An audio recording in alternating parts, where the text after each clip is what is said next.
No Jumper, coolest podcast in the world. Today I'm in here with my wonderful co-host, Compton AD.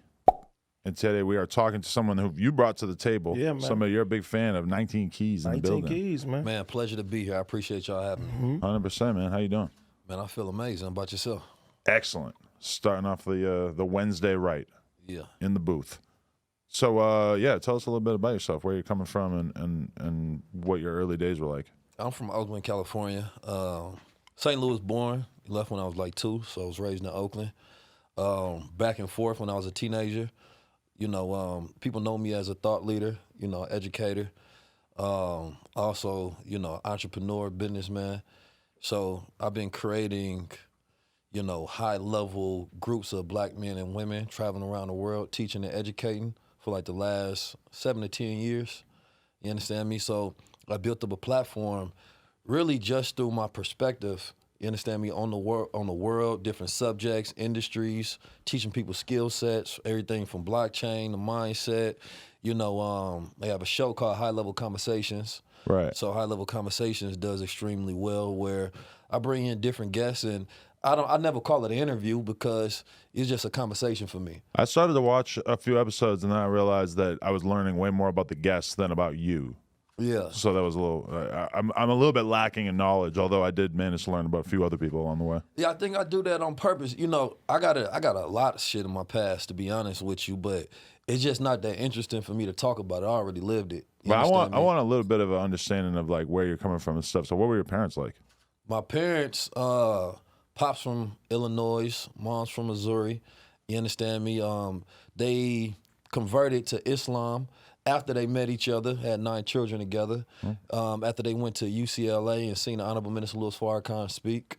My mother was the first one who converted, and then my father followed then into Islam as well after her. You understand me? But he was always in the streets, you know, real black revolutionary of his time. So for him, he said it was easy because once he heard the teachings, he said it resonated with him already. It was almost like common sense to him. Right. Interesting. So like you say that you like got into the whole world of being a thought leader. Like how much was education prioritized and what kind of ideas were they putting in your head as a young kid? Well, I mean, you know, I always say my parents' main idea that gave me was just teaching me I was a God at an early age. You know, I think early on that's like a God complex. Like you feel like you can't be harmed. Like, you know, you impervious to things. It's like the immature perspective of it. But as you grow, you understand the responsibility of having knowledge of self, self-mastery, discipline, different principles that you attach to yourself, right? And then just the power of the mind, mentalism, things of that nature. So for me, not education in the sense of like institutional education, but like self-learning. You understand me? And like learning through my experiences and my perspectives, and then learning what was my gifts and talents that I can utilize to build and teach and educate others. Okay. How'd you do in school, generally speaking? I think I was a decent student in high school, but I didn't really like high school for this. I didn't like the way that they taught us. I remember I had this teacher, Mrs. Ashley, man. She was a math teacher. And I used to be able to figure out how to get the answer to the problem, but not in the way that she wanted me to show the work, right? So therefore, she would either say I'm cheating or she would just flunk me for it because I didn't want to do it the way she wanted me to do it. But I realized like it wasn't about developing me. It was just about me passing through. So from there on, I think I learned a lot about people where it was like, if I can just pacify these people and I can get along with the teachers, then they'll pass me through, right? So it changed my perspective on the world in that particular incident. Because I think she gave me a big lesson, even though I think she didn't even understand what she was doing at that time. Right. You understand me? So I went to college for a year, dropped out because I caught a case, and then took that case to trial, beat that, you understand me? What was that? Never ended up going back. What'd you get caught up doing? In Oakland, I was accused of being a part of an assault. Somebody snitched, put my name in a pile of other names, said that I was there, you know, but we went through that whole trial. My father and my brother was our co-defendant, and at the time in Oakland, they was really at the black Muslims. Your father and your brother, you caught a case all together? Yeah. Damn, that must have been a good bonding experience, I guess. I feel like if I caught a case with my dad, we would really get close. I don't know. It might have been, you know, hindsight is 20/20 looking at it, but you know, I think my childhood was wild, so you know, we had a lot of bonding experiences. You know, I think the greatest lessons I learned from that, though, I remember going through it, and I had like this fat fumbling lawyer. You understand me? I remember after I beat the case, he was like, yo, this is like the first case I ever won. You understand me? Wow. I was like, no, you should have told me that before I even I'm glad had he you. didn't tell me that before. I would have been sweating. You understand me? But my older brother, he was fighting from behind the bars. You understand me? Because he already had, different cases that he was fighting. And I remember when I was locked up, I think they first got me in Iowa or something. I was traveling through on this bullshit job doing like marketing sales or something for a summer job in college. It was the worst. And I remember the cops pulled up on me and they ran my name just because some folks called us because we in the neighborhood. It's an all-white neighborhood, two black men. Let me cut that off. 2 black men in the neighborhood. And when the cops came, they ran it and it was a long list, right? And I'm like, no, that couldn't be me. So the cops, they small town cops, like they cool at the same time. They like, no, this can't be you. Somebody must have used your name. I'm like, yeah, y'all think you're right. Somebody must have used my name. But turn to find out they ran it twice and it's like, we got to take you in. So they go to the jail, take me in. I ended up having to spend like a month and some change there before California came and extradited me. But I remember I was reading this book. It was a fiction book. I read it. It was like a whole movie, when you visualize a book in your head. And it was the first time I had read a fiction book all the way through. Closed that book, and after I looked around, I realized like, yo, this shit ain't got me no closer to, being free. And I remember when I got out to California and my older brother gave me a list of books to read every time I used to see him when we were standing trial. And I read books. It was like, The Art of Deception, Strategies of War, different books on law, a bunch of different things that it actually placed my mind to where I can start thinking strategically about how to get out this situation. Right? And I remember even started researching things about law and different case law and telling my lawyer as far as different motions he could file. I started reading over the case. And I remember telling him one time, he was like, yeah, I'll try that. He told the judge and it actually worked and got a piece of the case dismissed, right, during trial. And after I beat it, I just always remember thinking about how I never would go back to, just taking in fictional information and not taking information that I could apply towards my freedom of power. And then thinking about how, 80% of cases, young men end up pleading out. Not because they actually guilty, pleading out for lack of resources, or just a lack of knowledge or fearful. But So, I will say, though, in defense of fiction, and I read very little fiction in my adult life, too, but in theory, you could learn a lot from a fictional story. And an author, a really truly skilled author, could create a scenario in a fictional book that would be instructive and based in reality and teach you a lot. I don't really find myself that drawn to it either. But I mean, I understand why some people do like it so much. I agree. I'm just explaining what the mindset was at the time where I really just took it rigid. And you really needed real deal pragmatic information at that point. You was a lawyer. No, I mean, essentially when you find your case, you are a lawyer. I think that people got to get used to doing things for themselves. Like whether it's a doctor, whether it's a lawyer, whatever it is, you should also get educated in that area of whatever you're going through to at least assist, right, in your freedom or your health or whatever paradigm of subject it is. Right.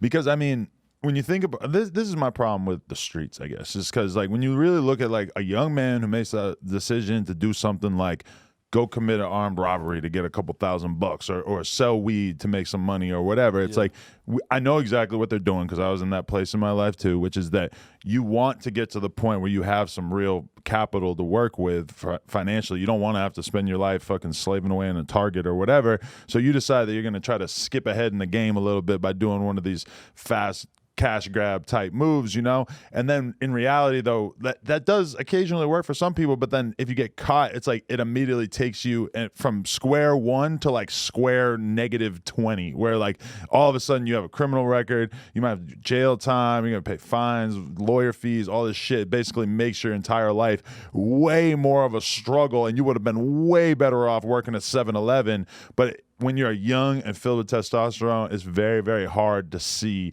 that those are the stakes of the game that you're actually playing. Yeah, and sometimes people, even with that, they got other conditions, you know what I mean? I got homeboys, they man, my mama, we about to get evicted. We got to do something. And, you don't have a male figure in the household. to look up to. So you may be 14, 15, 16, you the man of the house, and you take it upon yourself to be like, you know what? I got to go get this money. I got to make this stuff happen, and then get lost to the system, man. It's a messed up thing. Environment stronger than nature. So, I think that it's everybody's nature to be good, but your environment start to dictate your circumstances, how you think, what influences you, right? When you think about your options is really only what you got in your head. You understand me? There may be a million options in the world, but you only gonna choose from what you know. Right. So if nobody educates you or exposes you or mentor you, when you think about getting money, you go choose from a small list of options, right? And so therefore, the streets lose just because there's not enough options and exposure in the streets. It's a limited belief system. It's a limited thinking because it's limited exposure. If you're only exposed to the types of money-making schemes that people have in the streets, for sure, yeah, you're like basically putting yourself consistently, like every money scheme in the streets is basically one that has jail on the other side of it. Like, yeah, there are some things like you could kind of become like a t-shirt dealer, or there's a lot of legal businesses that people in the streets basically are doing, buying a fucking local store or whatever, but buying a local store and grinding out a profit over years and years is like a way different business model than getting somebody to front you a key of Coke, right? And saying like as a kid, like I ain't never thought about buying no store. You know No, what hell I mean? yeah. Like, Because the capital requirements, you just would Yeah. need like $100,000, I but mean, it's probably more. our influences are the guys that we seen with the, I'm seeing homeboys with BMW 745s and they driving in the neighborhood, they getting all the girls, and it's like, that's who I want to be like. Yeah. You know what I mean? They like, hey, we're going to help you. We're going to put you on. And, somebody like a OG Suicide, like I used to see him getting money in the hood, and I used to be like, damn, like they getting it over there. I want to be like that. And you don't have nobody in your household telling you like, do this and do that, or like a strong male figure. And, like a lot of our homes, man, where we come from, they broken. But that's what kids love, to just like focus in on the positive and ignore the negative, the same way that I knew white kids who watched American History X and were like, oh, hell yeah, white power, that's sick. And ignore the fact that if you watch the whole fucking movie, it's a movie about how becoming a racist is a really, really bad use of your life. But I saw kids I went to school with who saw that movie and were like, fuck yeah, Hitler. It's like, kids are fucking dumb. Yeah, I mean, consequences don't feel immediate. You understand me? You start to think towards gratification and reward. Right.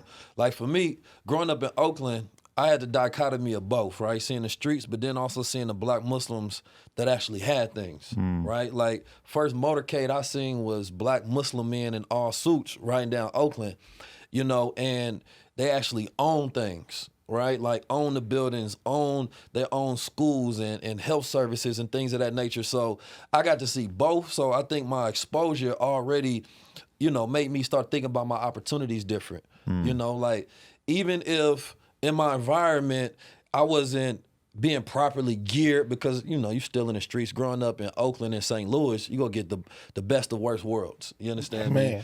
It's like whether you going back and forth between Oakland and St. Louis is crazy, Oakland is crazy, but at the same time, having that exposure changed my paradigm. You understand me? Like, and that's the big thing. You got cats in LA that never leave, right? If you take them out the country, it's impossible for them to think the same again. Right? Because once something is expanded, you got to fill that space, and it don't contract. I remember when I moved here and realized that half of y'all never been to the beach. Yeah, that's crazy. And I was like, what the fuck? You live like 13 blocks from the beach and you don't go there? And it's good trauma therapy. And I know guys, bro, who won't come to Hollywood. You know what I mean? Like some guys, older guys I grew up with, I'm like, hey, come to Hollywood, come to the club, mess with me one day. They're like, nah, it's too far.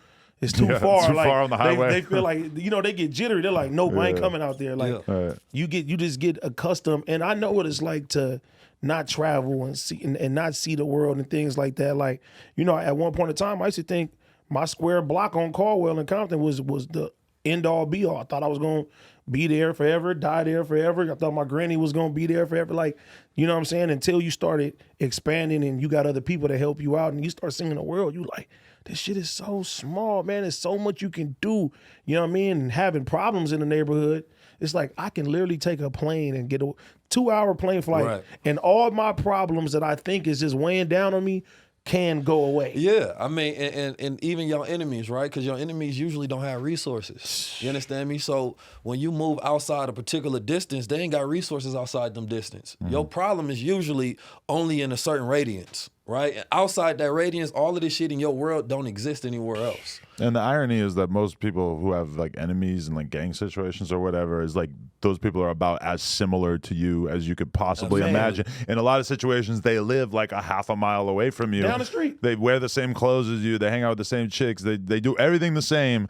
But for some reason, like this is because that's I heard an argument the other day about like, is a mixed multicultural society more likely to have problems than a society that's very, very uniform, in the sense of like, two examples. If you had a country that's all black people, or if you had a country that's some black and white people, who would have more conflict? Now, on one hand, you say like, well, black people and white people have many different cultural things, right? So maybe they're going to have more conflict. But I mean, in reality, when you look at Chicago or LA, it's not black people and white people killing each other. It's fucking very much within people's own groups. And you could kind of imagine. So I think that argument's bullshit, that like multiculturalism causes violence. Yeah, I don't think that that's what causes the violence. I think the, you know, classism, the poverty rates, you understand me, education rates, right? How the environment is developed, all of that is what causes the violence, right? The violence is just proximity. If you take that same multicultural and you put them in poverty, then they gonna cause crime against each other. So then the crime rate is gonna be higher against black and whites because they live in proximity of each other, right? So I don't think it has particularly to do with race in that particular perspective, because the people at the top, they trickle down affect the issues. You understand me? Like when you look historically across America, you can find the root of an issue. And I think a lot of people just look at the cause or in the effect of it. But the root is where everything starts. Anytime a doctor want to diagnose something or they want to create a vaccine for a virus, they go try to find the root. Where did this virus emanate from? Because now you have all of the ingredients to be able to fix the problem.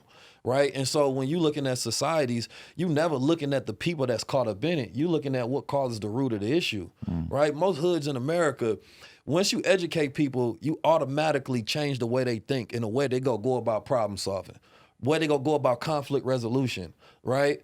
Because now they have more options that they trained on when they think about how can I solve my issues, right? If I want to make money be screaming at people all day long.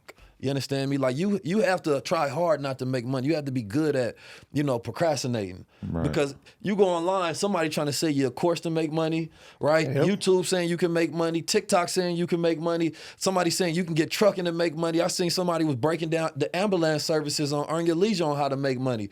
Money is being screamed at people in a million different ways. You understand me? And at some point in time, if a person really has ambition, they go pick one of them ways and they go choose.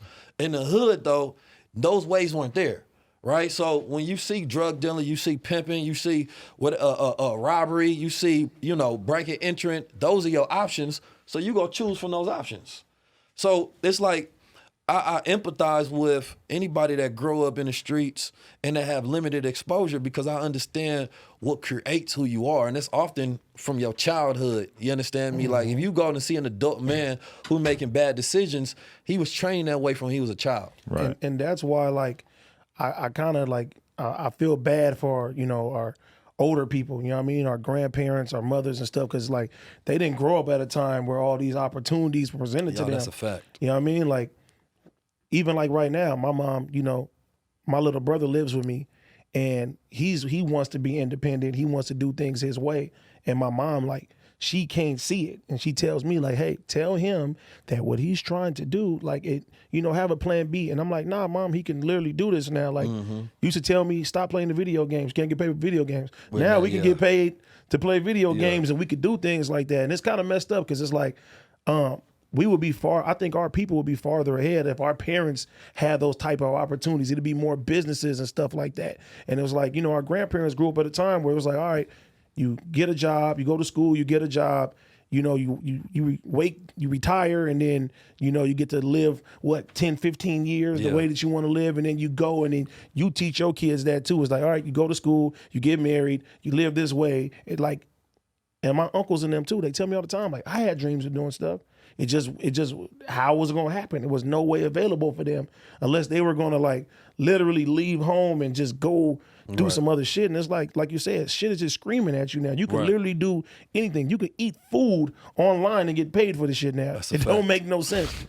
But what do you say to the dude who isn't like the charming YouTube friendly creator who everybody wants to see eat food? Because yes, it's dope for that person. Because okay, if you want to be a successful content creator, like No Jumper has 4 million subscribers so that we could pay 10 hosts, so it's like it's a very like outsized reach, whatever. Like the top Twitch streamers, they might have 10,000 people watching them at any given time, way more than that, 100,000 just for them playing a video game themselves. It's like it's kind of easy to imagine how if you have that sort of star power, how you can make a living on social media. But I think it kind of goes under discussed is like, what are the opportunities, or how do you speak to somebody who is maybe more of just like a regular person who wants to make something out of themselves? Like, what are your thoughts to them? Well, number one, everybody that working No Jumper is not in front of the camera. This is true. And there's many more jobs behind the camera. And the beauty of it is, I always say everybody got their genius, right? I think the word genius is probably the most misappropriated word in history because, it used to just mean like a person pulling out whatever in their spirit that's attached to the creator. You understand me? Like whatever you got that you can bring out, that's your genius. So a person can be behind the camera and they're a genius at that, and the person in front of the camera has a genius, charismatic quality, and a great speaker, but you could never do what that genius does behind the camera. Right? But we don't look at them as equal, right? We give one more value than the other. So therefore, people don't truly place the proper value on what their genius is. So they don't really develop that because they feel like one particular style of talent is better than the other. But, one of the things I like to teach is, number one, learning your personality type and your intelligence type, right? Like everybody don't even know what their type of intelligence is. That story I told you about school, I'm a deductive learner. You understand me? I like to deduce information and break it down, and I can infer things. That's just the way I think, right? We got a society that don't know how to learn, that don't know themselves. When you start from yourself, then you build outward. Like, I don't like if you're a type of person, I don't like being in front of the camera. I'm not the greatest speaker in the world. So you automatically go cut out all of the jobs that's going to force you to do something you're not good at. Because when you grow up in the hood, oftentimes a person may go towards a career or a goal that's actually in their weaknesses, right? Like you want to be a rapper, but you're not good at rapping. Or you don't have the fucking star power. I see it all the time where somebody wants to be a rapper and I look it up, I'm like, bro, you could barely fucking talk into the camera. Like, what are you talking about? Like, this is not for you. But there's so many ways to make money. You could goddamn be a truck driver, or you can goddamn go buy a truck. Now, you can't just start off with a truck, of course. But, getting your CDL license is something you can do. You can be a graphic designer. You can go look at the list of all of the things that's on Fiverr. Those are all jobs that people are doing behind the scenes. But do you buy into the narrative that Fresh and Fit is out here pushing, which is that if you're a truck driver or a custodian or whatever, that you ain't getting no pussy because all these bitches are money-hungry Miami bottle rat groupie fucks? That's the message I've learned from watching some of the Manosphere. Now, I know some brothers that drive trucks that, they do amazingly well. I think the issue with like people that's in that area is they don't know how to make it look sexy a lot of times, right? Truck drivers have some of the worst diets, right? That's a good point. So I was talking with my bro Alex. Shout out to Alex Good Energy. I say we need to start a program where we teach truck drivers. We give them a fitness program. You understand me? So you can actually change the persona of how truck drivers are perceived. Damn. So now you think about a truck driver, they muscular and they healthy. That changes because that's a bro that's making $200,000-$300,000 a year. Now all of a sudden that's a viable option. I think it's the oftentimes you become a truck driver, you go put on a flash shirt, put on a trucker hat, and then you fall into the paradigm of what a truck driver is. It's like even what I do as an educator, as a thought leader, this is not something that was just automatically seen as, a popular or sexy idea. It's something that you have to create for yourself. So I think it's up to this generation to kind of give a makeover or whatever their industry is. You understand me? And then women go to that once they see a man, you pulling up, you ain't always in your truck. You understand me? You ain't always doing whatever your profession is. But outside of work and how you make that work look actually counts. Right. Because now you're no longer placed in that category. But just in general, like people these days, it feels like a lot of girls have this real aversion to a guy with a regular job, or even a guy who like owns a small business. We've all seen these clips of girls on social or on podcasts and stuff saying that a guy needs to make $2 million a year or whatever. How do you see that? What is this disease that has infected the minds of so many young people that they think that who you mate with is basically dependent on like their financial status and not you building something with them? Well, I ain't gonna lie, man. Social media and podcasts ruin the game for a lot of people. just because it gives people false expectations on what value is. You understand me? It's like the moment that you equate value to what a man has instead of who he is, you're already losing. You understand me? Because who he is how he gonna treat you. You understand me? And what y'all future gonna look like. What he has is not going to make you happy, right? That's gonna attract you, but it's not gonna keep you. So, but unfortunately, there are a lot of women who live in a delusion of what value is. You understand me? So they had passed up. It was a preacher that was giving. It was a woman giving a breakdown. She said it was these 5 floors that they take a woman through. On the first floor, she said, you know, here are all the honest men in the world, right? She said, now every time you go to a floor, you can't come back down the next floor. Okay. And she said something to the effect, yeah, you go to the second floor, these are honest men, you know, and tall. Right?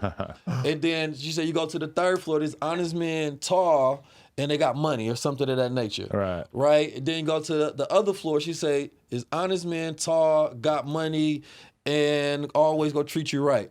And it said the lady is giving her the option that you can keep going up, and they're like, I ain't gonna lie, this is a lot. That is a good visual representation of what dating is like and how fucking treacherous it is for women, because as you go up, like you might find a guy who has all the right characteristics and then he gets hit by a bull and he's dead. And then you got to find another one, but you have to deal with the rest of the pyramid where they might not have all these attributes. And it's like, at some point, do you settle on one of the lower rungs, or do you spend your whole life searching, knowing that there's basically a big old fucking shot clock on the wall saying, hey, one day you're going to be 39 and you ain't going to be able to make a baby anymore. And then peep game, the last floor, so she chose to go up to the floor, and they say this floor only exists to prove that you cannot please women, no matter what. You understand me? So this is where a lot of women are existing on that floor. A lot of chicks are on that top floor. They on that top floor right now. They pass down all of the good men with all of these qualifications to look for some shit that don't exist. Right. Right? Like I'm of the 1.001%. You understand me? I don't plan on practicing polygamy, so therefore, you know, you may want a man like myself, but you're not gonna be able to get that because that's rare, right? It's certain things in the world that are just rare, right? But we've made rare become a standard as far as what you want. So therefore, you walking around with a disillusion as far as what's actually available to you. Right. So you can't make your choices based on what's not available, on your dream idea. Most people live in fantasy land. And a lot of people get that whole Disney World shit where you think about happy ending Prince Charming.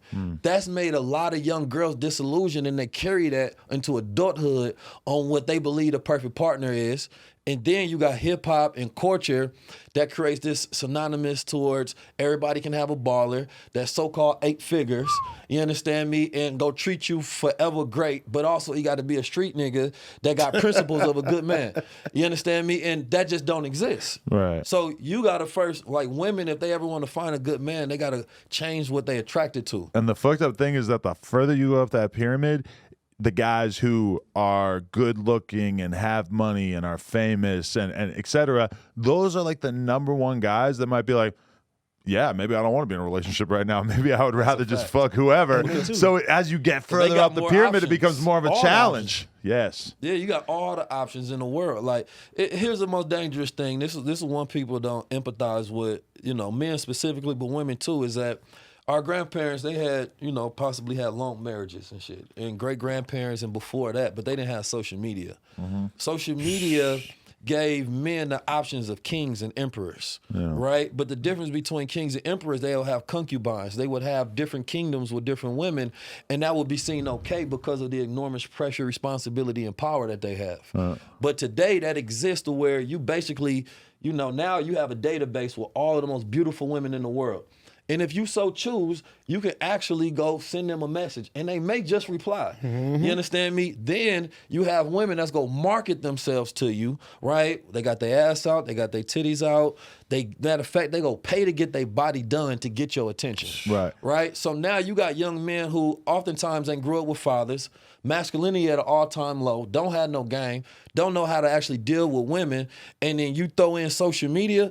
This generation has the hardest responsibility of staying focused and being in monogamous relationships. And the market is fucked up because now women have so much power and they can easily like shoot for all the guys who are basically at the top of the totem pole of guys. So what happens to the guys who are, you know, acne-ridden, fat, not bad personality, they don't have money, they're etc. What happens to them? Life was already hard for them. Life was already hard for them when I was a kid. But nowadays, it's way worse because my grandparents, they lived down the street from each other, and that was normal at the time. It used to be that like 90% of people married somebody who lived within like a couple miles of them, you know? Now doesn't need to be the case anymore. And so what happens to all these fucking dudes who are considered basically like not of value in the sexual marketplace, where they turn into fucking weird ass incels, school shooters, crazy fucks? There's a mental health crisis for young men. Podcasters, even worse. Yeah. But there's a mental health crisis that I think is kind of ignored, and it's ignored because the fucking feminist world that we live in doesn't want to be like, oh, men's mental health is important, we should be paying attention to what they're going through. And that's the reason why I think everybody made Kevin Samuels the villain. It's like, hey, you know, if you put a man and you say, hey, I want Beyonce, and you don't have these qualifications, everybody gonna say, you can't never get Beyonce, you this, you this, you that. But when you flip it and you say, hey, well, you got this guy that's Jay-Z, and every woman feels like, I got what it takes to get Jay-Z. And they might not want actual Jay-Z, but they want someone who somehow embodies like most of the attributes of Jay-Z. But then at the same time, women got it bad because of, you know, because of the new feminist movements, because of the new waves of what's taught as freedom, what's taught as sexual freedom, what's taught as liberation. You know, a lot of these things are more oppressive towards their overall happiness in the long run.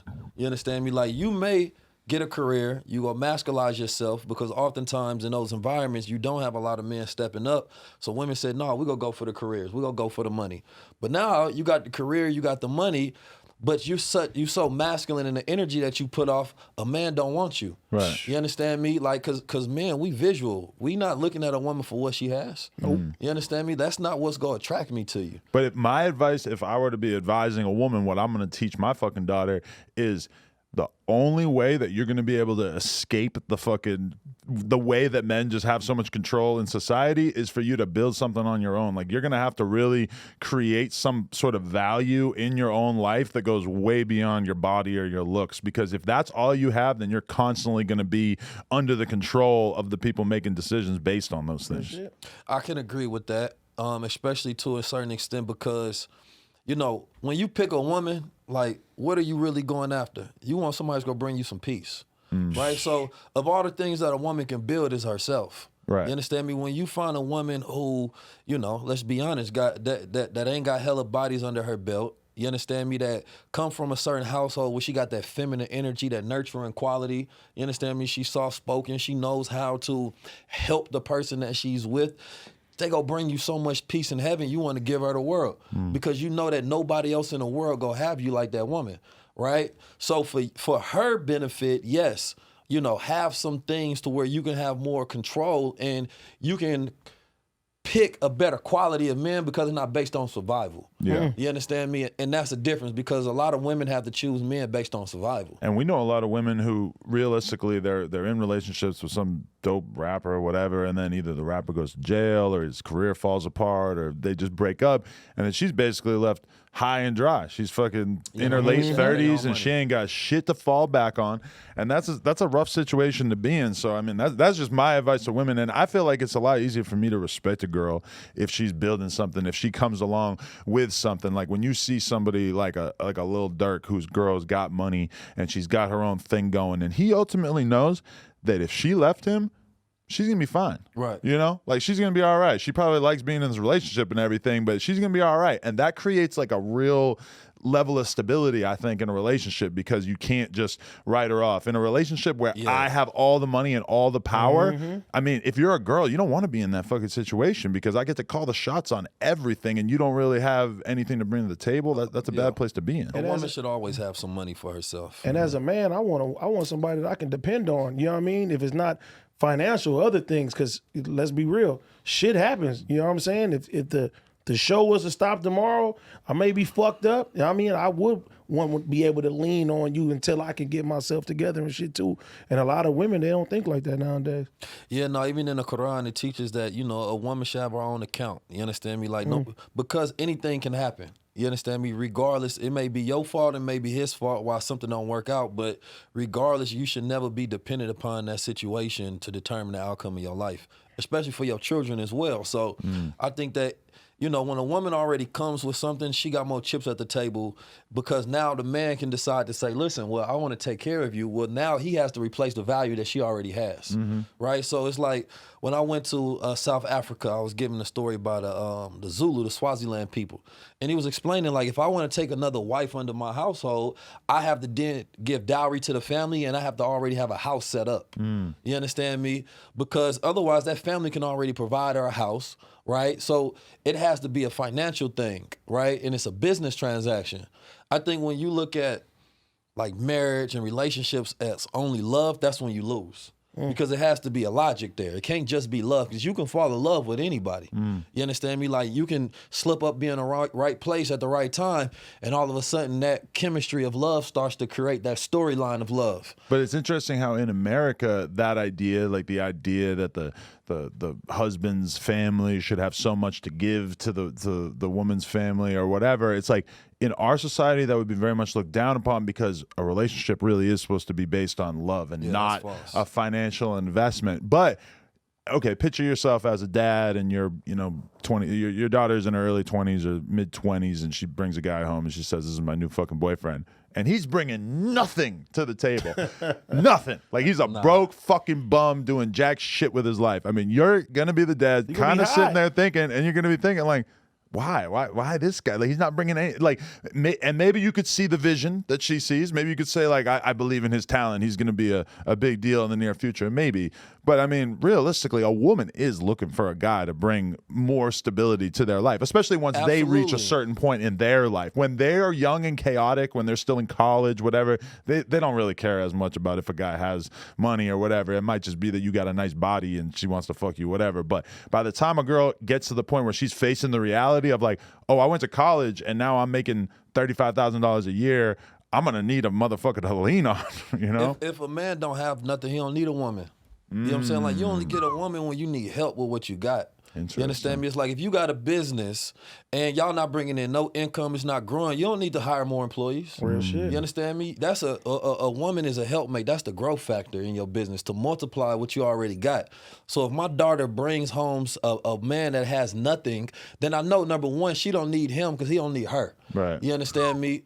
If he don't have a vision, he don't have something that's big, encompassing, that he's working towards or that's already going, then he needs to come back and build something. Then he can come court my daughter. But it's interesting though, because okay, if your daughter's I ain't got no kids, but you know. okay, but hypothetical. I have a 2-year-old, so I barely have any right to talk about this. I got a daughter, she's 13, and I'm like, you got the one. She's gonna be an adult right around the corner. It's around the corner. But okay, if your daughter's 13 or 14, 15, 16, and she has a boyfriend and he ain't on shit, it's like, well, you're in fucking high school. Like, it's not surprising that you don't have shit going for you. But then by the time you even, and that's the pressure on a young man, is that by the time you're even like 20, 21, 22, people expect you to have something going on for yourself, and that's a lot of fucking pressure. I think that's that's not a good narrative for young men. You understand me? Because even in a society, men are supposed to develop all of these things before they get into a relationship, right? So like, you got to have a career, you have to have social presence, right? You got to have a certain level of value. We don't associate that same equivalence to women as far as how men are attracted to women. If she looks beautiful and she's good for me, then come on, I want her. You understand me? But for men, there's a lot more value we have to create, but we are also different. I think the problem is that young men don't have mentors and they don't have guides, because it's not a lot of pressure, right? When you really think about it, it's just the fact that, they say over the last 50 years, testosterone has consistently decreased. Now that can be because that number one, we don't have to do as many rigorous things as men anymore. That's Life what I was is very thinking, comfortable. Less of us working in a field, whereas Right. I assume that if like I was doing construction all day, I would probably have a higher testosterone level, but Right. there's a lot less people having to do those kind of jobs now, right? Exactly. So, but at the same time, men are weaker, physically weaker, right? But it also comes along with less testosterone, less fecundity in the mind, less ideas you produce, and less vision that you having. So it's not just a physical thing, it's a mental thing, right? It's like if you got, like there's a direct connection between between fecundity or of having like less swimmers, and then it's fecundity of the mind with having less ideas. So now young men may be producing less ideas, less ambition in the world to actually go produce and do things. Because society tell young men, tap into your feminine side, right? Basically, they promote soft life for men and hard life for women. You understand me? You go be the breadwinner now. You go be the leader. And now women are turning and saying that, no, we want soft life. We tired of showing up, especially black and brown women showing up and having to be tough and independent. So that changes the complete spectrum of the game. But if young men were reared right and trained right, they could deal with the so-called pressures of the world. That wouldn't feel like nothing, right? Like that little pressure you go through, that is actually a qualifying spectrum for a man, right? How he deals with that stress, how he deals with those dark periods. Because when you think about most men, they go build themselves based on the adversity they went through. You understand me? Like, that's how you know a man is somebody, like a man that's living at his edge. If a man ain't living at his edge, he not even get respected by his peers. Real shit. He not respected by his circle. He not gonna be respected by himself because he knows, like, damn, this is what I'm doing, but honestly, I know I could be doing this. Right? And so a lot of males today not living at their edge. They not able to deal with adversity, don't have emotional intelligence or mentors or guides. So if you bring those things back into the fold, it's going to increase their attractiveness tenfold to their women because of how they move and how they deal with the world. 100%, yeah. And Lupe Fiasco, he said, struggle, another sign that God loves you. I used to hear that. I used to be like, man. He's gaslighting you. No, but I like to think like all the trials and tribulations that we go through at the time, it may seem like it's overwhelming, but like that's what really builds character, and that's the lessons that we get in life. Because, all right, I remember I was reading an article about some actor or some shit, and he's talking about the worst thing he ever went, the most miserable time period of his life. And it was like, somebody wrote an article about him and there was like a couple hundred like negative tweets about him out there. And I was reading it like, I so cannot relate to this because the worst periods in my life were so much worse than what the fuck you're talking about. But that is you becoming a fucking rugged individual who's able to actually withstand stuff. And especially like, I said this yesterday on the podcast. I learned a lot from watching Donald Trump. I learned that everybody in the fucking world can be shitting on you and you don't have to care. You could just keep going and fucking be a piece of shit and just be like, fuck it, I don't care what y'all say. Whatever you give energy to. Yeah, man, whatever you give energy to grows. You feel me? Like most things in people's life, you can just tell by what they pay attention to. You know what I mean? Like it don't exist if you don't. I was telling somebody this earlier. I was in a car freestyling, was on live for my little brother, and somebody, most of the comments was really good, but you always notice the one person that's talking shit, and they was like, yo, this is whack, you need to stop. And I was telling them, like, the person that watches fully what you do is giving the same amount of love and attention as a person that loves it. So it don't matter. I would be mad if you wasn't on this live, if you wasn't watching it, because then you wouldn't be supporting me. But as long as you show up, you did your job already. Your opinion and your perspective matters little. Your presence is your support. You understand me? So for me, it's like even dealing with hate or things of that nature, I'm okay with that because that's a fan too. You understand me? It's just they have a different perspective on how they express their fandom. That's real. I got a question. When did you really start getting to the bag in terms of your life story? When did you actually really start making something for yourself? How did this unfold? So, I've been hustling since I was a kid, from goddamn shoveling to doing hustles with my brother door to door. Like, I sold weed in high school, and, even after that, I think it gave me a mentality of how to make money. So I've always knew how to make money. There's never a period in time in life where I didn't know how to make money, something out of nothing, right? But when it comes to the platform, I had a store in Oakland after I had fired my job, and I decided to just go for myself because I figured if I can make them millions of dollars, I can do that same thing for myself. Right. I probably did it premature, but, my will was set, though. My spirit was set. So you started your own store? Yeah. That's how it began? No. It started really from when I started to develop more presence on social media, and I could magnify the things that I was doing in real life. Right. Like for me, I ain't start on social media, right? Everything that I do on social media was something I was doing before. But I knew I could utilize this to magnify everything that I was doing in real life. So more so getting to the bag started when I was able to address a large audience problem. And that's when the teaching and the courses, I think. I would say the courses was that I had a program where I still have. It's called BWO. At the time, it was called Black World Order. Now it's more blockchain focused, so it's called Black World Order. But I always had a thing about bringing people together. So I found people in different industries that was already doing good, and I said, well, we can maximize what we're doing if we do it together. Right. Like collaboration is my spirit, you understand me? Because I know how you can 10x things very fast. But so with the retail store, did that allow you to all of a sudden be able to say to the people like, hey, come on down, and then all of a sudden you can interact with them and do shit? But shortly afterwards, I ended up losing the store because the person that was leasing it to me didn't want to extend it. I can't tell you if it was jealousy or whatever, because at first that particular store that I was leasing from, it was known for his spot at first. Okay. But then it got kind of jumping, and then it just became my presence there, my energy signature. Okay. So, but you know, hindsight, it's a blessing, right? So I end up, you know, continuing that brand. Like I had a Crowns. I've sold tens of thousands of these at this point. You know, you made that. Yeah. Interesting. So the Crowns, I have a health supplement business where we have nootropics and things of that nature. I got y'all some as well in my bag. I'm gonna bring y'all. That was a family business that I started because everything that I talk about, I have to build a business or something behind. Right. So I always tell people, do business with family. Only time you can't do business with family is if they dysfunctional, because if they dysfunctional, they don't know their roles, right? But family business rule the world. So family business, we started Goldwater, and that started off profitable. You understand me? So that's a consistent business. I got the Crown Society. That's a consistent business. Then it's just me as 19 Keys as a brand, right? And then getting hired for speaking and things of that nature. Then I got my educational programs, right, where we teach financial literacy, blockchain, mindset, digital real estate, all of those different things that encompass. And that program had grew to 10,000 plus students, right? And different iterations of, you know, creating different programs over time to address the niches of things that I was talking about, and then creating like group coaching programs to actually teach people one-on-one to get them results. Because I'm big on results. Right.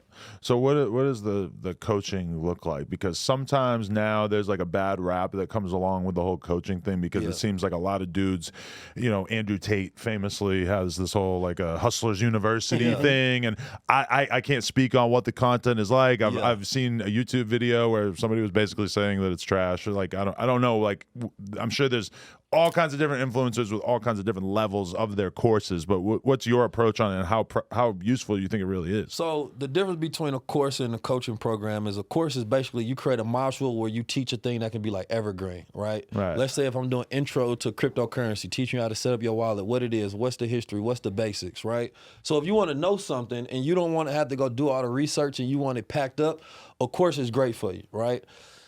So in that case, hell yeah. And then a coaching program is basically that same information, but a person is one-on-one teaching you and taking you through those steps. Like my framework is, you know, society starts off, especially early in days, it was motivation.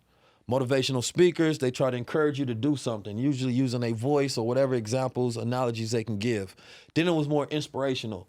I'm gonna show you what I do to try to inspire you and make you want to do similar to the same. That's my leadership. Then it became education. Now I'm gonna teach you what I'm doing, right? And then it goes from, damn, you figure that most people are not good learners, right? So education system messed us up where we don't actually know how to learn. We only know how to memorize things.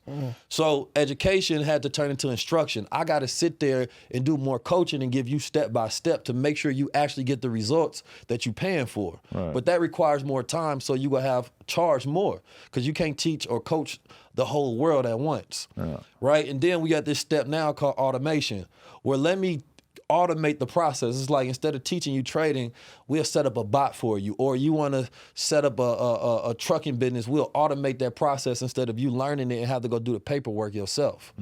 So now we have aspects of it that are courses, that is coaching program, and some of it that's automation, right? Like giving you the signals on which trades to take and things of that nature. Right. So for me, iterating it, and I think education is probably, it's one of the biggest growing enterprises right now in sectors. Like everybody should get into education. If you have a skill set of something that you know, you should teach it. Me, I've been in front of the people for the last 10 years, so I got a different level of trust. Like if I put out a new course or a new program, it's like a rapper that don't put out albums a lot. You can't wait till they put out something, because you know I'm gonna give you way more value than you pay for. It's interesting to me because, you know, realistically, if you wanted to learn about cryptocurrency, you could probably go search up a bunch of YouTube videos and find a bunch of information, blog posts, articles, whatever. How much does it matter that it's you and that your audience resonates with you and that you're speaking their language? You seem like someone that comes from their community, so they're more in tune with what you're saying. Like, how much does that matter? A lot, because we want to learn from people that look like us. We want to be around people that look like us. That's an innate human trait. Yeah. You understand me? And being able to speak the language was never codified towards the masses, right? That's how you keep a lot of people out of industry, right? Language is the most powerful thing. You can control people through language. So if you can break things down simple enough, now a whole new sector of people can get into it because now they understand it. Most of the time, people like, that's a scam or this and that. It's simply because they don't want to learn it, they don't understand it, right? So for me, cryptocurrency or blockchain, a lot of people can never get a perspective unless they get it from me, because I can interpret from their perspective as well, because I can empathize with them.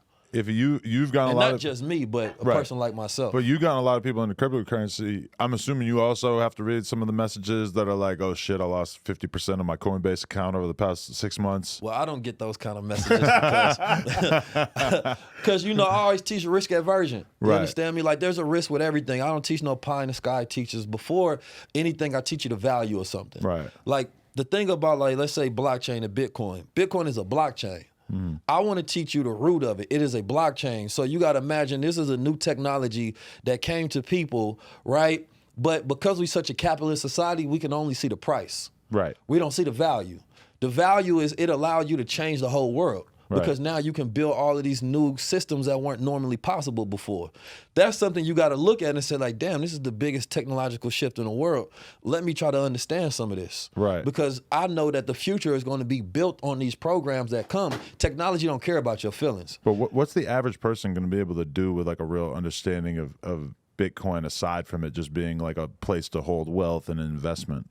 So it depends on who you are, right? Because I don't just deal with the average person. I deal with people of all different levels. Right. So if you got a business, then you will know what's ahead of the curve, right? Like what's coming next. You understand me? And then you start building your business and pivoting accordingly, right? Like, let's say on the blockchain, you can build businesses on there called DAOs, decentralized autonomous organizations, right? Like, most of the organizations that you see, you may hear about a crypto business. These are mostly DAOs, and these are what's considered community businesses. If you want to learn, you go watch the Logan Paul video about his fucking Pikachu card that you can own a percentage of, fractionalized ownership through a DAO, that sort of thing. But you can turn a DAO and make it anything. No Jumper can become a DAO where people buy into it and they basically get voter rights to say who they want to see as guest on there. And then you 100% follow the guidelines of whatever the people choose and decide. So it's a complete community business and they own it, right? And then you can set up the smart contracts to where you can't scam nobody in the DAO because everything is transparent and is automated.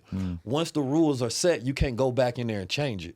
Right. So people like DAOs for that particular reason, because it allows you to have completely new business models. So if you're a new entrepreneur or an existing entrepreneur, you may want to add that onto your business. It's the same thing with NFTs. Now 90% decrease in,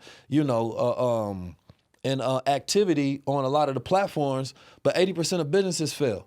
Right. So if you take those same metrics, creating a project is creating a business. Right.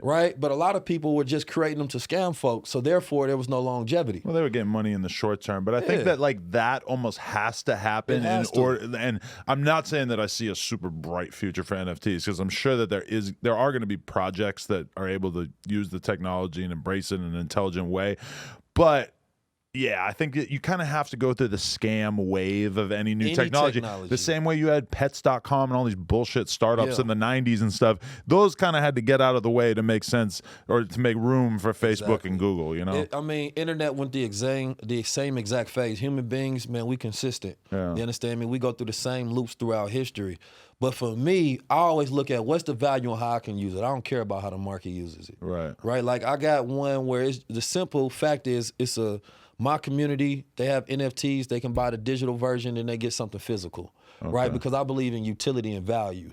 But now those same people at any point in time, I can invite them somewhere. I got their data. I can create a community membership based around that to where I can give them access to things that nobody outside that can have access to. And now they got a secondary market that they can sell to people that I create value for. Right. So for me, if I'm looking at tools and I'm looking at things that is changing in the world and I'm seeing capital come from corporations pouring in billions, if you teach that game to people on the lower floor, they actually can build a quicker infrastructure because they don't have to change everything like a big corporation would. They can just start now and start making profit off of it.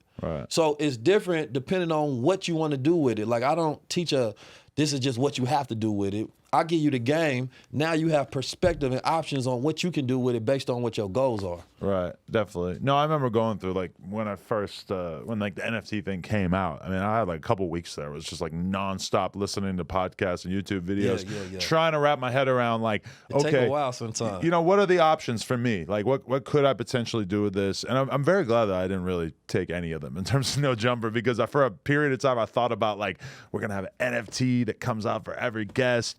And then I like kind of slowly started to be like, well, like I don't own the rights to their likeness, and how the fuck am I gonna make NFTs? You still got your NFT? I still have my punk, and we did lose a little bit of money on it, but you know it's a long road. Long run, it'd be all right. We'll be all right. You feel me? I will say though, I don't like those apes. That shit's ugly. I don't know. Yeah, they had a lot of controversy about the apes. I just don't like them. I will say that they created a blueprint.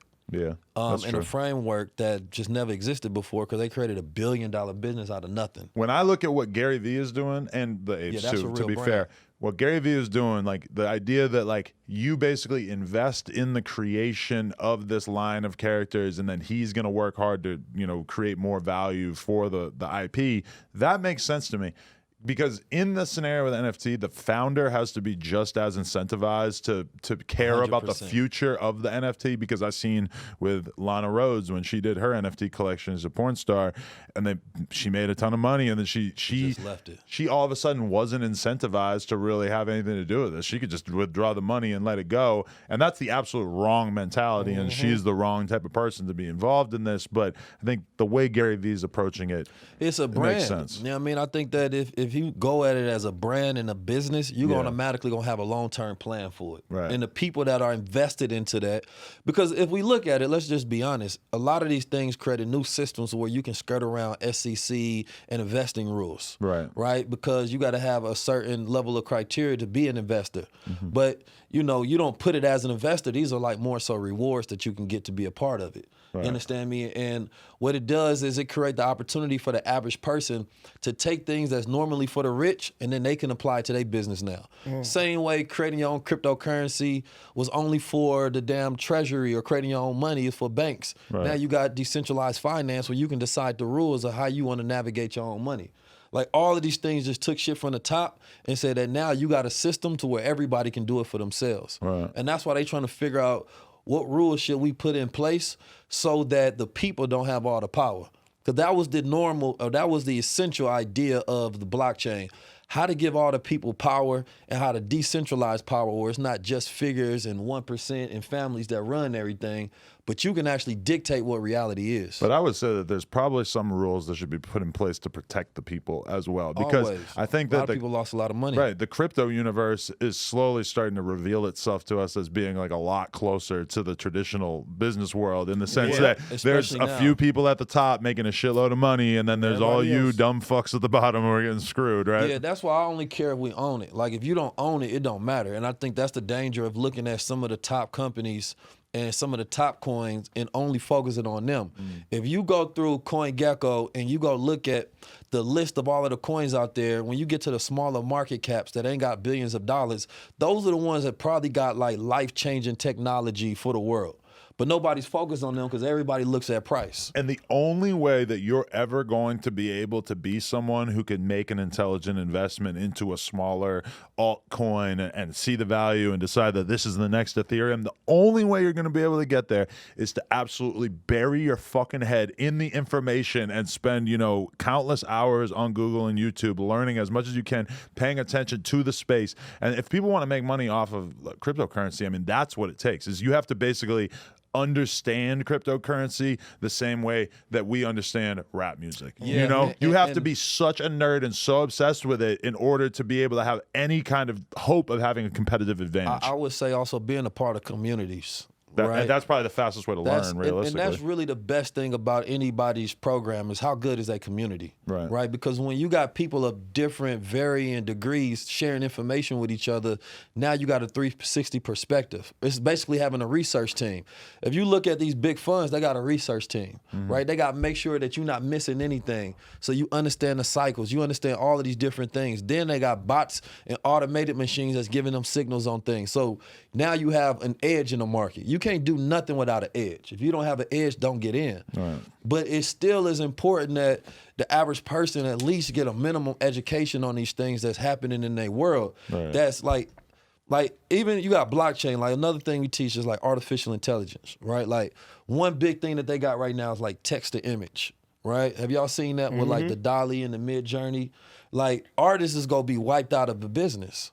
So if you not keeping up with technology, your pivot may come overnight and you're not gonna know what to do because you're gonna be relying on traditional means and not realizing that the industries and the technology is changing consistently. Just like Blockbuster and Netflix, you know what I mean? Had a chance to buy it. Yeah. You know what I mean? Didn't do it. And then that Netflix became the way that everybody consumes stuff. You know what I mean? They got into streaming earlier. And even now, like you said, with artificial intelligence, they showing us right now, like they're making rappers now.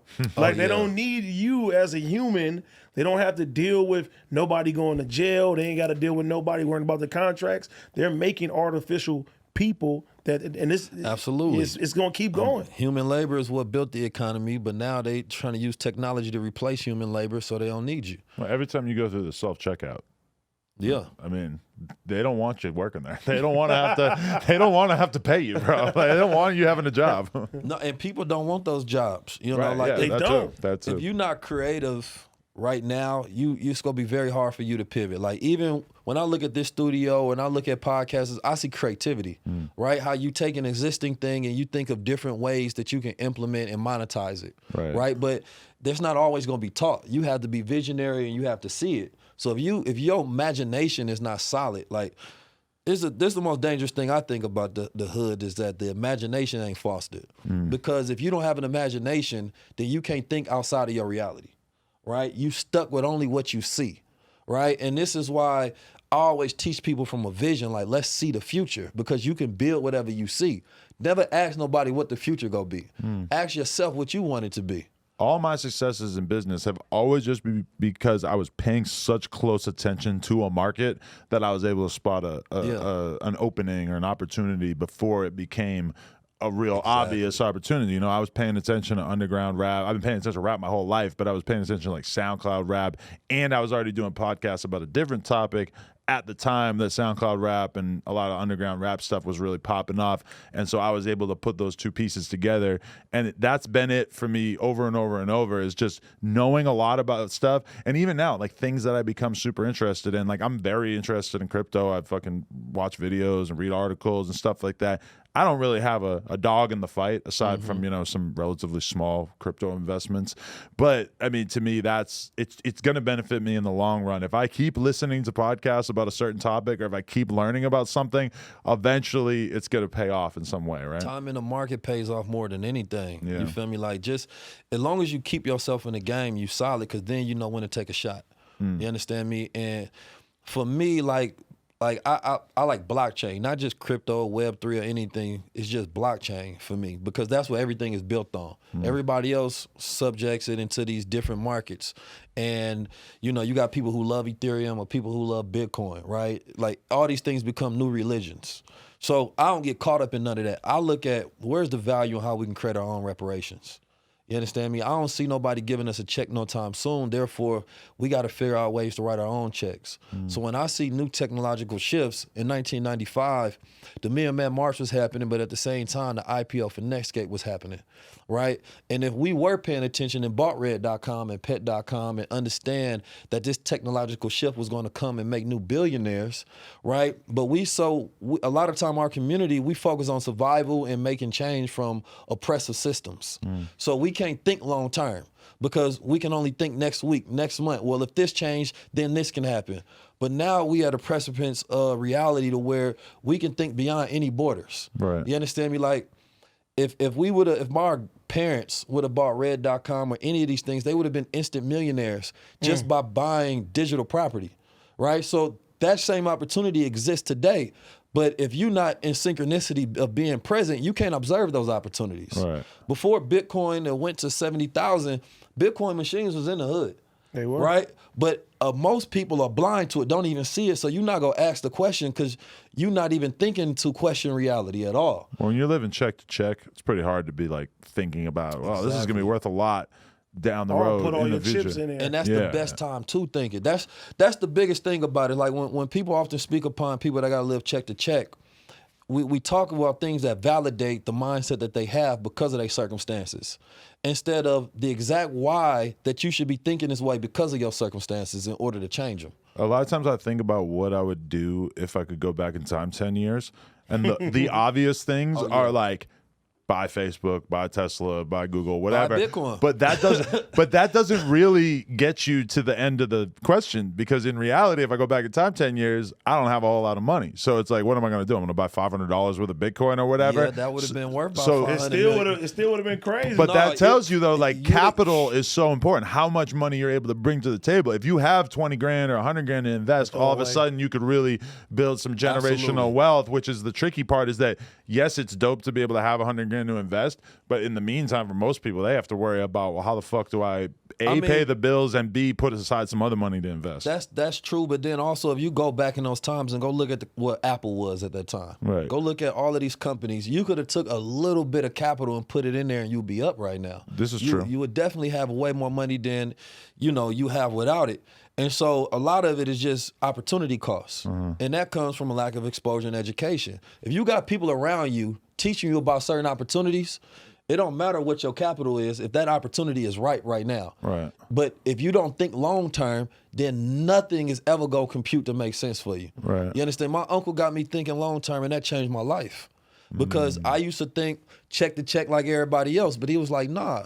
He was doing contracting with the government for like solar panels, right? But he used to show me checks. He'd show me like $100,000 check or something. He'd be like, this came from work I did 2 years ago. Because people who do door-to-door sales, which is still like it's a real thing. Like people actually still do this, even though we've all kind of forgot about it. It used to seem like all the time somebody was knocking on your door to sell you something, right? But solar panels, of all the things that they could sell in the world, they sell solar panels. Yeah. Because that's the thing you can make the most money on. And average person ain't gonna really get solar panels. You understand me? Because that seems too futuristic for them. And now Elon Musk is selling them like hotcakes. Right. You feel me? So what a person don't see, that's okay. Everybody is not meant to lead the world and not be the innovators. As DJ Khaled said, everybody not a unicorn, but I am. Right? But he said that? I like that. if you can realize that one edge that you have, and oftentimes it's perspective. Because, my bro Wall Street Trapper and Master Investor, they talk about stocks a lot, right? And they're able to really reach people that's in the streets because you speak the language. Wall Street Trapper will always use analogies from the streets and trapping to relate to how you measure a business performance and value, right? And that really gets people attention because they realize, like, damn, this investing thing is for me. It was just never spoken in my language. So if you create a language outside the context of certain neighborhoods and people's certain cultures, then anytime they hear about it, they feel like it's not for them. Because I remember, like, even me, I grew up in the fucking suburbs, but it's still like the idea of buying drugs and then selling those drugs for a profit, or like stealing something and then selling that made way more sense to me early on than like, oh, I'm going to start a business. I'm going to legally buy product. It took a long time for that to kind of compute in my brain, right? Yeah. That's quicker reward. If I go steal something, it's instant gratification. Right. So your brain can already see what the reward is on that. And ain't no foundation behind it. You got to keep doing it. A business requires business mastery, right? It requires an education. It requires you setting up a structure and a system. One of the things that we have as a people that we do brilliant is we excellent. We can come up with ideas on the fly. But most millionaires and billionaires, they're not good at creating ideas. Right. You understand me? They're good at creating systems. Right. Right? And once we learn how to put together systems, then it changes the game. I see cats on there that making millions of dollars on YouTube, but they can't think of their next idea. Because most of the time they copycatted something, they took a system, created a funnel, and they made a lot of money. Right. So now they're looking for the next thing to invest. So we have all of the ideas in the world in the hood, but we don't know how to create systems or put investment behind it. Right. This is why I like ideas like DAOs, because you can take, you know, the people in that neighborhood don't have a lot of money individually, but together they have an investment fund.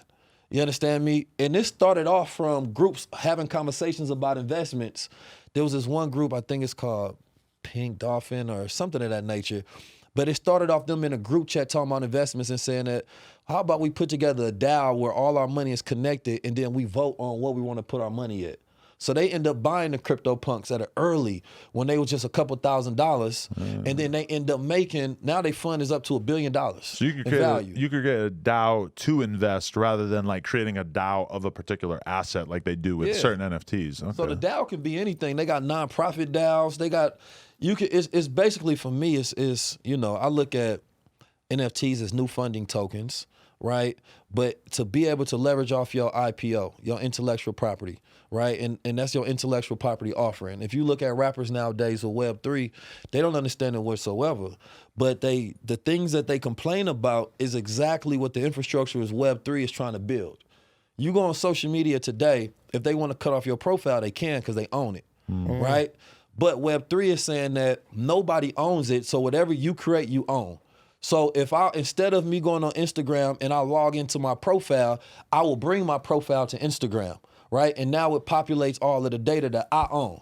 So the ideas is more important to people that are of the lower class and poorer class. So if you only let the people in the wealthy make that decision, then of course they're not going to make it best geared to you and your situation. And this is why it's important to get people that are more on the ground floor into it so that the infrastructure would be built and customized towards changing their class system. That's why I like what you doing also, Derrick Grace. You familiar with him? Yeah, that's my brother. Yeah, Derrick Grace, man, like you see a guy with face full of tattoos, but he breaks stuff down to where, you know, people in the hood can get it. He's like, hey, he's making, I don't know if the video game came out, but he's making a video game of trying to educate It's supposed you. to come on I'm in the video game. You in there? I'm a character that's dope. in there. That's dope. Yeah, but that's something that's, you know, somebody can pick it up and be like, you know what? This is gonna make me smarter. He's doing it a way that is cool. Even like, you know, earn learning systems and banking and everything like that. I was like, man, that's cool. There need to be more people like that. You know what I mean? Like you said, they can speak the language. Yeah. A lot of times when you say IPOs and Web3, they're gonna be like, I know. what are you talking about? But if you put it in a video game, if you break it down with the science of it in a way that we can understand it, everybody gonna do it. It's gonna make more millionaires. It's gonna make more. You know, the beauty of that though is like, I do high level conversations, so I know certain things will go over people's head. But high level is never supposed to give you the details, right? I'm giving you an opportunity to go do research on new things and it's gonna change your horizon. But I can go through different hoods all across America. I have. And what I realize is that we smarter than we give ourselves credit for. You understand me? Oftentimes it's always somebody speaking for those that grow up in that poverty line and saying that they can never get this. This is not for them.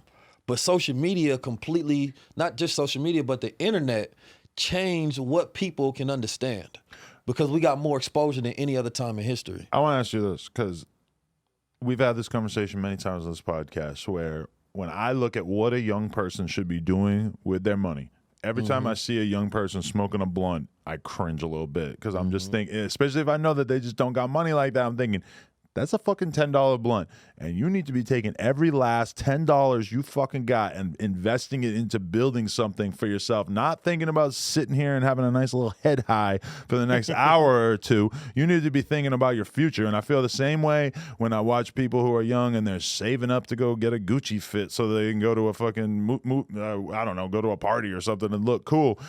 How do you feel about that sort of thing? I feel like our culture pushes materialism on people, and I think that that's one of the biggest things that you need to unlearn if you want to be successful, especially when you're at that early period of your life, is that you just cannot be wasting all your disposable income. You don't have disposable income. You need to be saving that shit. And if you're, I think that like when I look at like the way you're dressed, Aside from the chains, that might be a little expensive. But like, That's investment, if though. I was a young dude, I would be looking to wear like very simple outfits for the most part, where I could invest as little of my money as possible into clothes until I get to that point. Like, how do you feel about how a young person should think about that? No, you know, I might not be the best example when it comes to dressing sometimes, because I ain't gonna lie, I do. You know, I put it on. Right. I'm assuming that your black pants and black shirt are a lot more expensive than the average black pant. You know, it's just regular. They got some textures and shit. It looks expensive. It might be some good quality. No, but that's one thing that I learned from Derrick too, is like, you know, fuck the diamonds, get the gold. Yeah, that's a fact. You know what I mean? So when I see the gold, these are the investments. Raw value. You can take that. You know what I mean? That goes up and down. When it's up, right, you could trade that in. But when it comes to, you know, I think you're correct, especially when it comes to the things that we take in within our body, man, and things that take us away from our mind.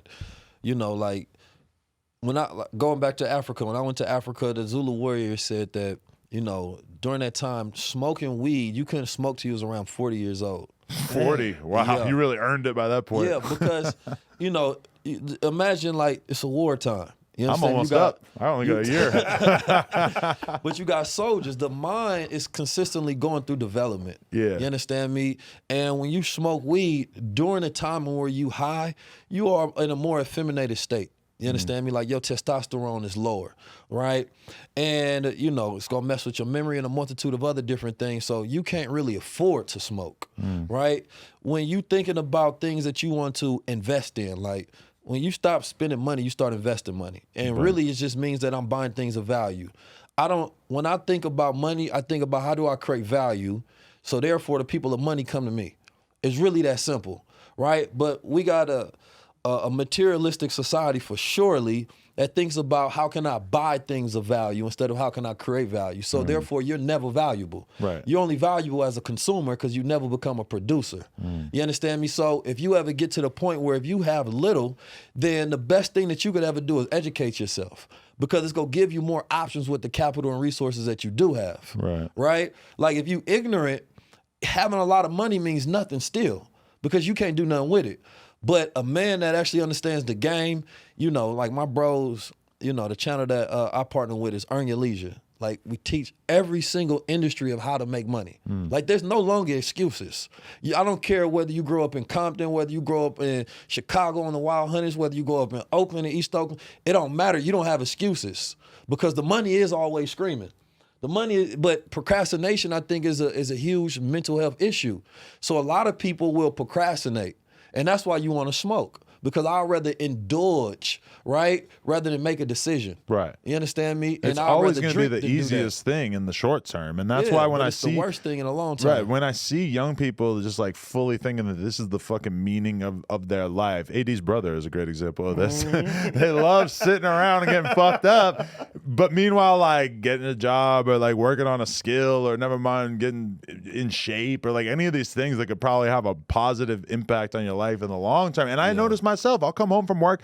A lot of times I come home from work and I got it in my head, I'm going to do an hour of cardio, or I'm going to lift weights or some shit. And it never happens. It's always easier to sit around and smoke weed. Lately, I've been like a lot more in control of myself and doing a lot better at controlling that impulse. But a lot of people I see, young people, they freely are just giving in. What happens in the head when a person procrastinate, right? They did a brain scan and they showed that when a person think about a task that they normally procrastinate on, it has the same signals as pain does. So it literally becomes painful to do that task. So of course you would rather do something that's more pleasurable, right? So instead, though, the only way to break it is just to do it. I always say don't take 21 days to make a habit. It's the day you start and the day you don't quit, right? Like as a man, if you want to get something done, you got to drop your nuts and just go do it. I know a lot of people be looking for all of these colorful answers to life, but it's just about your will and how you adjust it. Because in that moment, you making a decision. More times that you go towards procrastinating, you stay on this side of comfort. You understand me? But on that other side, procrastination is the abortion clinic of ideas, of genius, of everything. Right. But to give birth to something is literally painful. When a woman go through that crowning phase, it's the most painful part. So she need anesthesia. She may need pain medicine, or some people abort the baby. Right. But that's the analogy of the ideas that we have, because the average person have had $1 million idea, just not $1 million execution. Right. I mean, a writer.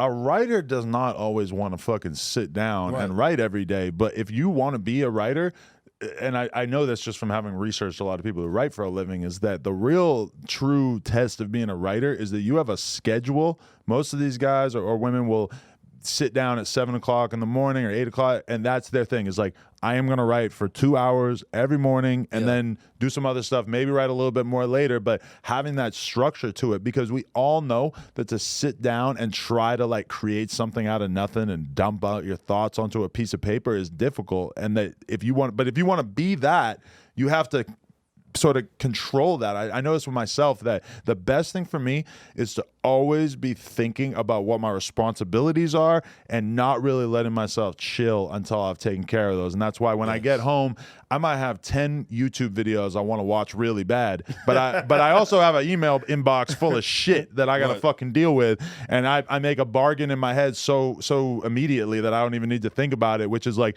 you are going to roast through like 80% of these emails, maybe not all of them, but a huge percentage of it before you're going to allow yourself to just chill, right? And I think young people now, you know, they don't have a sense of urgency because they're, you know, we're taught, like you said, like a Disneyland fairy tale was like, we have time to do things. So even like my little brother, he's like, hey, I'm 22 years old. And I'm like, nigga, that, bro, you need to be fighting for your life right now. You're only 22 once, man. And it's time is gonna pass you by so fast, and you don't want to be on the end of I'm getting close to 30 now, or and you're trying to fight and you're trying to figure something out, and you crash and burn because you mentally did not prepare yourself for the world. I think I've made a pretty good use of my life, but you know how fucking bad I wish that I could be 22 again and get all that time back? You know how well I would use that time if I had that time back? That's why I give Duno so much praise, because it's like, bro, you are light years ahead of where I was at 22. It inspires me because it's crazy. The 20s, the thing about age, period, right? I don't believe in old age, right? So I got my philosophy of new age, right? Because through every period of time throughout your life, your brain will develop differently. So in your 20s, you know, you have the best brain for learning because of pattern recognition. You can pick up a new subject real quickly, right? And then you can learn it real quickly. After 25, going into 30, your brain is going to change, right? And so, like, through every iteration of life, from 1 to 10, from 10 to 17, 17 to 25, your brain going through all these changes because you at a new age. Right? Like, how old are you? 38. 38. You've been 19 before. So 19 is your old age. 38 or 39 will become your new age. You're going to go through certain developmental changes. By the time of 50, we reach our peak creativity. But we don't learn how to develop ourselves at these new ages. So you may be trying to learn the same way you was at 20 when you turn 30 or 40, and now you can't stimulate yourself the same way. And so you get frustrated, which causes you to procrastinate. You understand me? Because you're using your old ways at new ages. Right? So for me, a 20-year-old, you know, you got to basically expose yourself to as many things as possible before the age of 25. So that any other time you want to pick up one of those things, you got a reference point in your brain to go back on there and stack on top of it. And I was with my friend and his son the other day, and his son is like 10. And to me, from my perspective, he's clearly like a talented athlete. Like he's strong and he's tall and he's like, I think he could really do something physically. But he's talking to me about it. He's like, I love going to the skate park, and I also love basketball, and sometimes I don't know which one I should focus on. Both! And I told him that. I'm like, you should do both.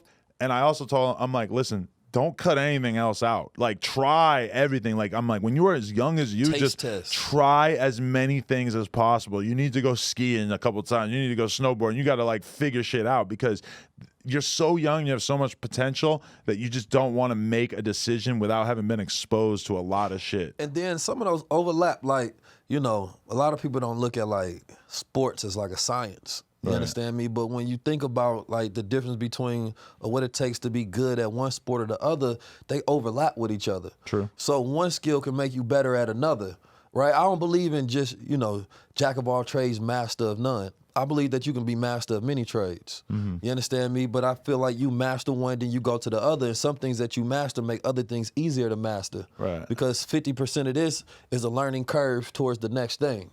Right? And then if your nephew just document the process, he may be able to start monetizing it. Right. And once you make money at something you good at, it makes you want to do it forever. Man. You understand me? Like, because now it's the whole thing of getting out of procrastination. So you do the task, then once you do it, you're going to get a feeling of pleasure and reward because now you're getting dopamine like, damn, I did that. I feel accomplished. So now you start to associate that with a good feeling. So now when you double back and you do it again and you realize you're good at it, now it's double pleasurable to you. So now that's how people start getting addicted to like runner's high and things of that nature. Doing the thing that you don't like you love it. You understand me? Like if you know, I don't believe in like I got 6 younger brothers. You understand me? Like you can't talk to me about something that you don't feel like doing. I don't care about that. It's the logic of it. Men got to move on logic, not feelings. Once you get caught up in your emotions, then you got to go see a psychologist or a psychiatrist. That ain't for me. But we got the ability to, you know, rise above emotions. We was always taught like Marcus Garvey on the Elijah Muhammad quotes was rise above emotions into the thinking of God. There's nothing made in nature, right, that's irrational, right? So God's signature is logical. Everything in the universe is logical. A plant has a reason, everything has a purpose. So for me, finding the reason why, like, you know, I'm a great speaker. What can I do with this? You know, I can, and this was not something that I found for myself. I didn't know I was a good speaker until somebody said, I'll pay you to speak. But let's say you spent your whole elementary, junior high playing basketball. Yeah. And you love basketball. It's fun as fuck, obviously. Right. It's like a great culture around it. It's easy to understand when somebody would like basketball.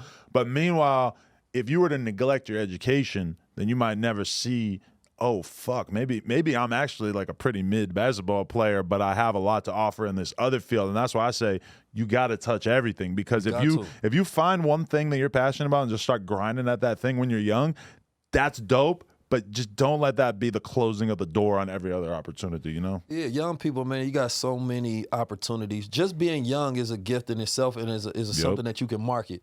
Like if you find a kid, right, it could be 15, 16, let's say like we talked about blockchain and stuff. He put in 100 hours on that. He's going to be the smartest person that anybody knows on that. Now he can become an industry consultant at a young age. Right. Like that's about like creating your own jobs and opportunities, right? There's I play poker, and so there's a friend of mine, Landon, who's young. He's like 22, I think, and he's really fucking good at poker. And it's like, it's so different for him being really good at poker at 22 than it would be if he was 42. Yeah. Because there's just a lot of people who have managed to get good at this by the time you're Yeah. 42. It really stands out to people in that community of the like, experience to age. he must be a fucking smart cookie because he's this good at this age, and there's something really marketable and inspiring about that to people. So, and I've seen that in the bike riding world where it's like if you have some 15-year-old kid who's amazing at bike riding, the young ass kids relate to him so much that makes his potential popularity way bigger than like a 30-year-old dude. Yeah, I mean, you know, certain ages, when you do something at a certain old age is special. Right? But That's true. There's a certain mid-age where it ain't nothing special about what you're doing. It's like you're supposed to be doing it. But it depends on the narrative and the story you told around. Like to see an old man in his 60s do a triathlon on a bicycle I was thinking of skydiving, but yeah. Exactly. But and to see a very young person do it, then yes. But to see a person in the mid-age, you say, well, you train, you qualify, unless you know their story that, okay, they just started. Right. Like even like people out there building brands, and that's probably why I should definitely tell more of my story more often. It's just very much not an interest of mine, but being able to tell your story can make whatever you do special. That's true. You understand me? You may see somebody do one thing, but then as soon as you hear the story behind it, it personalizes it for them, it gives them a perspective on it, and now it becomes a solid brand. You understand me? And now it becomes something special for you. You dig? So for me, like young people should start brands early on. Like not even just a business, but a brand. Whatever you have, what is your brand? You understand me? What's your name? What is the mission statement? What's your principles attached to it? Find like 3 things to attach to that and then be consistent with it. So therefore, if you ever want to pivot your brand into a business, you already have an existing base. Right. Yeah, it's much harder to start from zero than to keep a fire lit by throwing shit on there. I think about that all the time with my kid is how I want to introduce her to the concept of entrepreneurialism at an early age, even if it's something silly like okay, you're 4 and you did a drawing. Well, we're gonna take that drawing and we're gonna go on the computer and we're gonna search up how to make a T-shirt, and then we're gonna make 20 T-shirts of that shirt. You know, try to make it real to her and try to show her, even if it's silly, and even if it's like, oh, we got 20 T-shirts and we're gonna get your grandma to buy some, and we're gonna, you know, whatever. Like, just make it a fun thing for her, and like try to make it real to her. I was thinking like she'll have a piggy bank, and if she got like $500 from selling those T-shirts, like, okay, we're going to put that $500 in the piggy bank, and we're going to think about next time you want something, I'm going to refer back to it and be like, well, you do have $500 in the piggy bank, that kind of thing. I think getting your kid into that mentality early on is like the best thing I think you can do. Man, we was teaching children, and we teach them how to create their own ebooks and how to sell them, right? And we gave them, I like to figure out the simplest method of something that a person is already doing that they can just tweak a little bit, and then they got a business. So one of them was just like, we had a bunch of children. They seemed like a lot of bright children because the parents wanted them in the program. So, you know, we said, go tell a story. This was like their homework. You go tell a story, and you can record it. You ain't got to write it down. Record a story of you telling yourself, or talking to your parent, or talking to yourself, depending on how good and how fluent they are. Then you take that, you can go on Fiverr, and I want you to get it transcribed, right?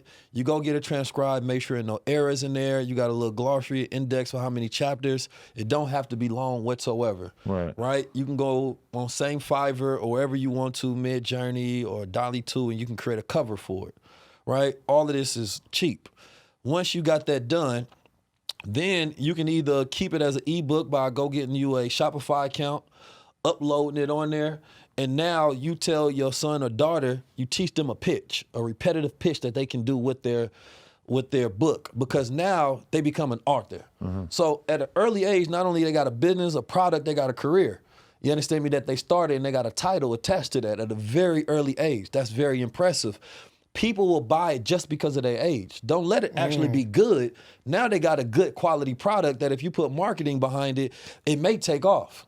But giving them an accomplishment like becoming an author at a young age, and I got more to how I actually teach it, but that was something that trained so much confidence and love towards the idea of business and entrepreneurship, and it starts them off with some early wins. Yeah, early wins. That's a good. I like to like think about things like that. Like one thing I noticed in my life is that if I wake up and everything's going good, that by the end of the day, I feel like I can do more good shit. That I'm chaining together small successes. Gotta make your bed. You make your bed, you work out, you eat good, right? You drink your coffee, you get all your emails done so you can have a clear head, etc. Meanwhile, picture an alternate reality where you like get out of bed and you immediately smash your shin on the bed, and you know it hurts like fucking hell, and you spend the first 15 minutes like bandaging it or some shit, and then you slip and fall in the shower, and your fucking car has a flat tire. Doesn't this sound like a day where you're not getting anything done? You know, a mood is one long reaction to an emotion. Yeah. So the moment you have a bad emotion, at that moment, you're going to be reacting to it the whole day. That's the idea of trauma. You constantly looping in that moment, and you take that moment and you stretch it out for a whole day until something else happens that allow you to reset it. Yeah. So like if you don't start the day off with a good mood, you're going to have a bad day. Because mood really determines the quality of life that you live. That's a fact. Okay, so if you had anything that in particular that you would recommend that somebody would watch this podcast and they liked it and they wanted to tap in with more of your stuff, where would you send them? I would send them to High Level Conversations. You know, on YouTube primarily, or yeah, that one's on YouTube primarily, or you can listen to the audio. You understand me? I do have books out, like how you were just breaking down a routine. Right. I teach people. It's called Paradigm Key, Solution-Based Mind Reprogramming. So it's super simple. Like people in jail read it, people all over read it, and they be like, yo, this has changed my life because I made it very concise, no fluff information in there at all. Just things that you read, things that you can do, perspectives that you have, things that you gain. So that one I think was very solid. And sometimes I forget that I'm an author until people send me testimonials on how they love the book. But besides that, I think that that's a good start for me, man. And I think that if you gain perspective, knowledge, and observation over the things that I curate, you know, I can guarantee, and this is my 100% guarantee, 119%, you know, I can change your life, particularly because I can change the way you think. And if you change the way a person thinks, you change their world, because our world is made up of our thoughts, our ideas, our perspective, our philosophies, our principles. So that exposure that you get from somebody like myself and the guest and the information, it will force your mind to expand in a way to where you can never see life the same. I like it. You're pushing a good message, man. I appreciate it. Appreciate y'all having me on. I see a lot of people out there pushing bullshit, but you seem like you're pushing some important ideas. Appreciate that, man. Thank you for man. inviting me onto the show. Hey, Dizzle. You understand me? I appreciate you for having me as well. My pleasure, man. I definitely be watching some of y'all crazier episodes. You know. You seen him getting twerked on and shit? No, I ain't see that one. It's out there. It gets wild out here. Yeah. So I've seen. We do it all. We get wild with it. We get intelligent with it. And that's why I said, like, as much crazy shit that we see on here, I want to be able to, like, bring people in that it can give out some real information, have a dope message out there, you get everything. So, yeah, man. Yeah, most definitely. You know, it's last but not least, man, media is so important, man. What we pay attention to, you know, like, you can tell him who a man is by what he puts in his mind. You know, you don't even get 24 hours in a day because you can't really count nighttime. That's when we sleeping, right? You go get a solid 10 hours in a day and maybe 5 hours where you actually good at making decisions, right? And depending on your brain, it may be a good 3 hours for some people. So you got to change the quality of what you intake if you want to change the quality of your life. You know what I mean? Honorable Mr. Farrakhan got a good quote. You can tell a man by what his hands produce. You understand me? Or what his mind produces, right? So, like, if you see a man with nothing, it's because his mind is full of excuses. Damn. And excuses, I was always taught, are built monuments of nothingness, right? But a person that finds reason and they find a way, they have everything. Right. Because no matter how many blockades you put in their way, they will always find a way. Some people got a problem for every solution. Some people got a solution for every problem. Respect. Facts. 19 Keys, I appreciate you, man. Likewise. AD, thank you for co-hosting. Gang shit, No Jumper, coolest podcast in the world. Check us out on YouTube, TikTok, Patreon, Instagram. Like, comment, and subscribe. NoJumper.com if you want to support. And check both of these guys out on YouTube and whatnot. Appreciate y'all.